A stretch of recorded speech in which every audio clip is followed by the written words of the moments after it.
Video की शुरुआत में आपने जो तस्वीरें देखी हैं वो देश के अलग अलग हिस्सों की हैं और वो तस्वीरें ज्यादा पुरानी नहीं बल्कि अभी हाल फिलहाल की 1-2 दिन पुरानी ही तस्वीरें हैं। नमस्कार, मैं हूं मृत्युंजय चौहान और आप मेरे साथ देख रहे हैं स्पिन 9 न्यूज। आपने जो तस्वीरें इस वक्त देखी हैं वो देश के अलग अलग हिस्सों की तो हैं, लेकिन वो क्या सामाजिक संदेश देने की कोशिशें कर रही हैं उसके बारे में चर्चा करने वाले हैं और इसके क्या सियासी मायने भी निकल सकते हैं उसके बारे में भी हम चर्चा करने वाले हैं। आपको बता दें कि ये तस्वीरें उत्तर प्रदेश के अलग अलग हिस्सों से सामने आ रही हैं, जहां मंदिर और मस्जिदों से आपने देखा कि लाउड स्पीकर हटाए जा रहे हैं। इसके साथ साथ एक तस्वीर हम आपको दिखाते हैं जहां पर जो शोभा यात्रा निकाली जा रही थी उस पर मुस्लिम समुदाय के लोगों ने पुष्प वर्षा की है। जी हाँ, पहले आप वो तस्वीरें देखिए, उसके बाद हम आपको आगे की कहानी बताते हैं।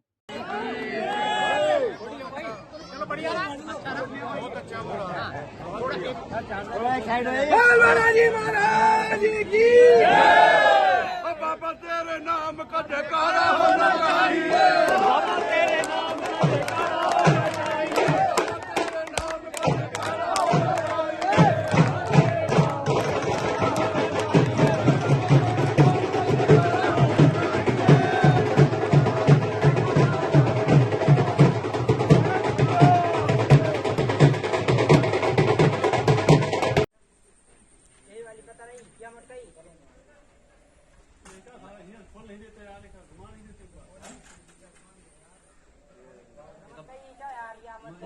तो देखा जैसे कि आपने इन तस्वीरों में कि एक शोभा यात्रा के दौरान किस तरह मुस्लिम समुदाय के लोगों ने उस पर पुष्प वर्षा की।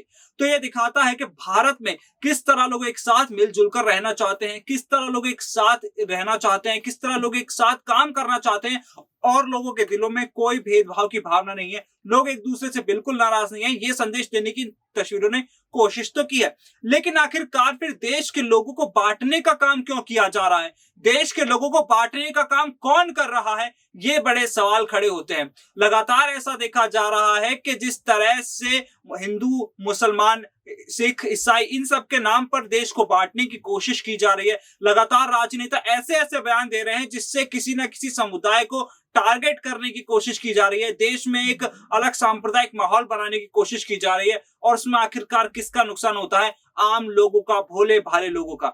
हमने देखा है कि साजिशकर्ता अपनी साजिश रचते हैं लेकिन दुकान एक मासूम की जलती है। हमने देखा है कि साजिशकर्ता अपने मंसूबों में कामयाब हो जाते हैं लेकिन उसका खामियाजा एक मासूम को भुगतना पड़ता है। जिस तरह से आज तस्वीरें सामने आ रही हैं वो तस्वीरें बताती हैं कि उत्तर प्रदेश में ही नहीं बल्कि पूरे देश में हिंदू और मुस्लिम समुदाय के लोग एक साथ मिलजुल कर रहना चाहते हैं।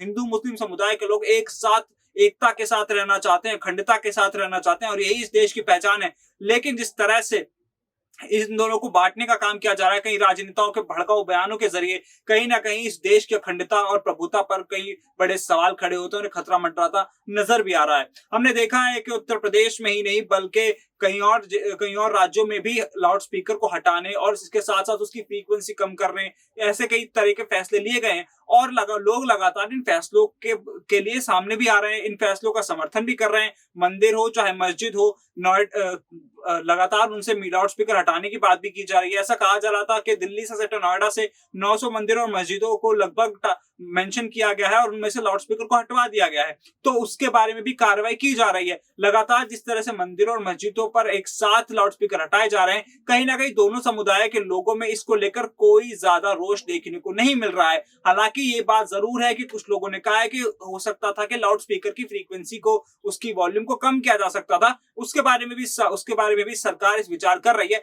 लेकिन अभी जो फिलहाल हालात ये तस्वीरें बयां कर रही हैं, ये कहीं ना कहीं कुछ राहत देते हैं। ये राहत देते हैं कि लोगों के बीच में चाहे कितना भी जहर घोलने का काम कुछ लोगों की तरफ से किया जाए, लेकिन आम लोग इस बात को बहुत अच्छे से समझते हैं कि एक साथ मिलजुल कर रहने में ही उसकी भलाई है। फिलहाल अभी के लिए इतना ही। आप ऐसी तमाम बड़ी खबरों के लिए देखते रहिए स्पिन 9 न्यूज। नमस्कार।